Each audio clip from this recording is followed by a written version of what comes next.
नमस्कार, times of Swaraj में आप सबों का स्वागत है। मैं हूं संतोष सिंह और आज हम टाइम्स ऑफ स्वराज में बात फिर एक गंभीर मुद्दों को लेकर कर रहे हैं। देखिए, शिक्षकों पर जिस तरीके से जानलेवा हमला हो रहा है, शिक्षकों का जान जा रहा है।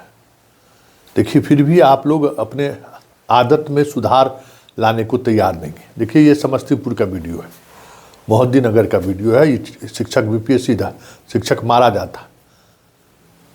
गनीमत मानिए कि स्कूल आने से पहले किसी ने इसको सूचना दे दिया।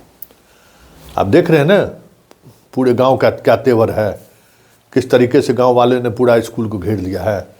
पुलिस को आना पड़ा, शिक्षा पदाधिकारी को आना पड़ा। हालात ये हो गया कि जो स्कूल में शिक्षक मौजूद थे उनको पीछे से भागना पड़ा बाउंड्री फांद के। मतलब इतना आक्रोशित था गांव वाले। और विषय क्या है, मुद्दा क्या है, क्या हुआ? शिक्षक जो है सो एक लड़की को उसके साथ मिसबिहेव कर दिया। उसको रूम में बुला के उसके साथ कुछ गलत हरकत करने की कोशिश की और वो लड़की अपने घर पे जाकर अपनी माँ को अपनी बात बताई। और उसके बाद जो कुछ भी हुआ आप उसका अंदाज़ा नहीं कर सकते। अब वो शिक्षक उस गांव में अगर पहुंचा लौट के तो उसका क्या दुर्दशा हो, क्या हश्र गांव वाले करेंगे, इसका अंदाज़ा शायद आपको नहीं है।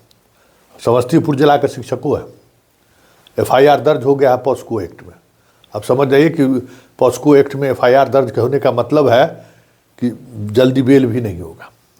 एक बात समझ लीजिए कि आप लोग जो यंग जनरेशन के शिक्षक हैं, आप एक बात समझ लीजिए कि आप इस तरीके के व्यवहार का मतलब है कि आप आग से खेल रहे हैं।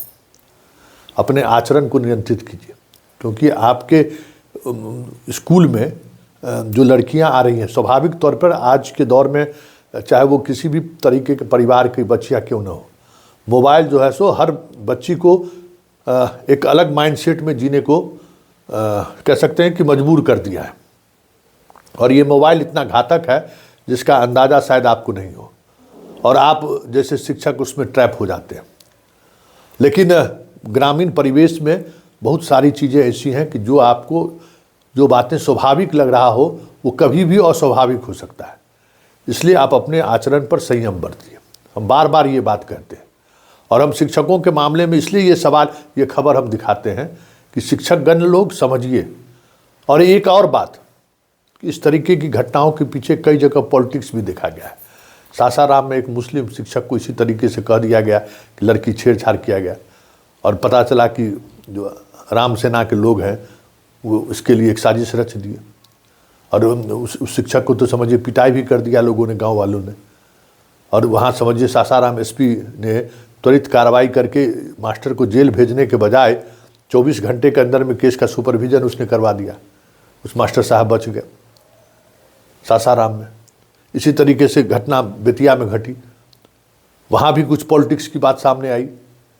तो मेरा आग्रह होगा और मेरी राय होगी कि तमाम शिक्षकगण, जहाँ स्कूल में लड़कियों की संख्या ज़्यादा है, हेडमास्टर साहब को कहिए सीसीटीवी कैमरा लगा देने के लिए। ये आपके सेहत के लिए भी बढ़िया है और लड़कियों के अनुशासन के लिए भी बढ़िया है। कितना पैसा खर्च होगा? 25, 30, 40 हज़ार रुपया खर्च होगा, मैक्सिमम 10,000 रुपया में सीसीटीवी कैमरा लग जाता है। सब शिक्षकगण अपना चंदा वसूल के सीसीटीवी कैमरा लगा दीजिए, क्योंकि कभी कभी पॉलिटिक्स में भी और कभी कभी किसी दूसरे इश्यूज को लेकर भी शिक्षकों पर इस तरीके के गंभीर आरोप लग जाते हैं। और आपको पता है कि बिहार में अगर किसी पुरुष पर ये आरोप लग गया तो कोई साथ देने वाला आदमी नहीं है, कोई बचाने वाला भी आदमी नहीं रहेगा, और आपका कैरियर ख़त्म हो जाएगा, जेल में पॉस्को एक्ट में सड़ जाइएगा, क्योंकि आप बच्चों को पढ़ाते हैं।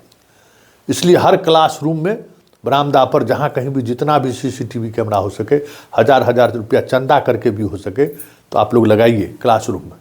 कोई खर्च नहीं है, समझ गए ना? एक बार लगा दीजिएगा, 5 साल निश्चिंत रहिएगा।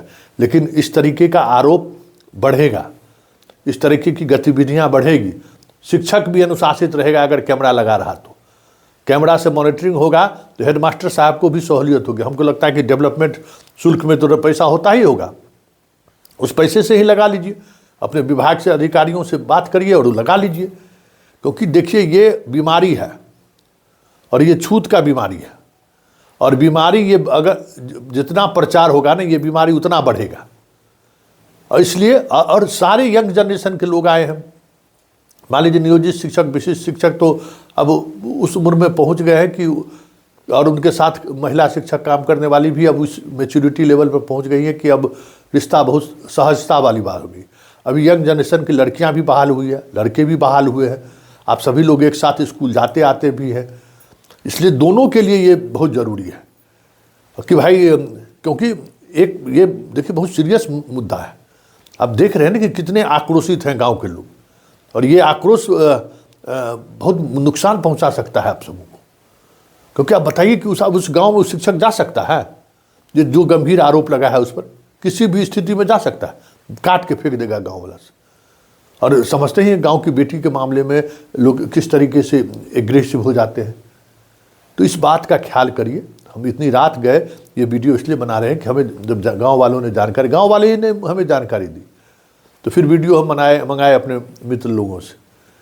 ये समझिए कि साजिश भी हो सकता है और हकीकत भी हो सकता है। तो ऐसे में आत्मसंयम जरूरी है।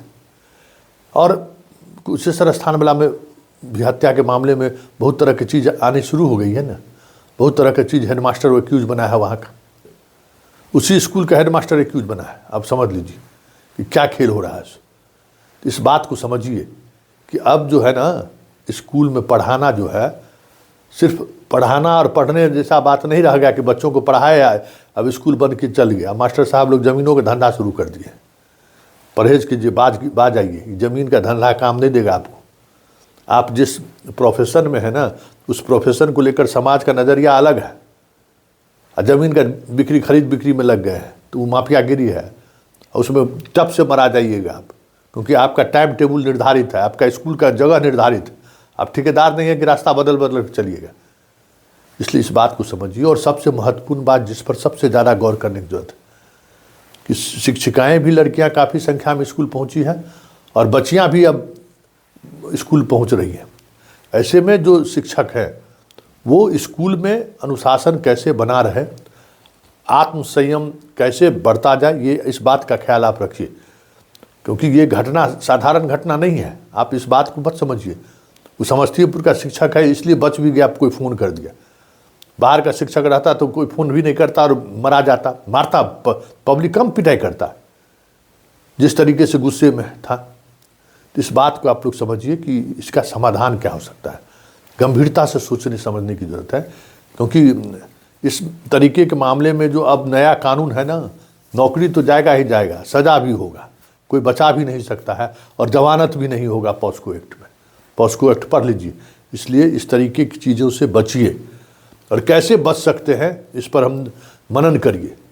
और लगातार शिक्षक, अभिभावक और बच्चों के बीच रिश्ता बना रहे, इसकी कोशिश करिए। गांव के लोगों से, जिसकी बच्चियां पढ़ने आ रही है, उसके माँ से, उसके पिता से संबंध बनाइए, संपर्क बनाइए, नहीं तो फिर बहुत मुश्किल होगा नौकरी करना।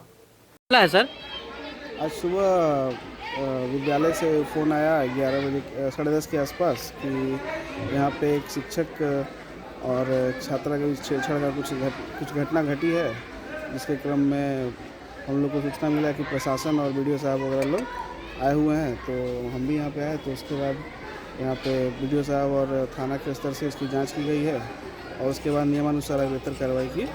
आरोपी शिक्षक का क्या नाम है सर? आरोपी शिक्षक का नाम सौरभ कुमार है। सर आपका नाम क्या हुआ? मेरा नाम रविशंकर, एक मिनट। हाँ, मेरा नाम रविशंकर, मैं प्रखंड परियोजना प्रबंधक कुमारी नगर शिक्षा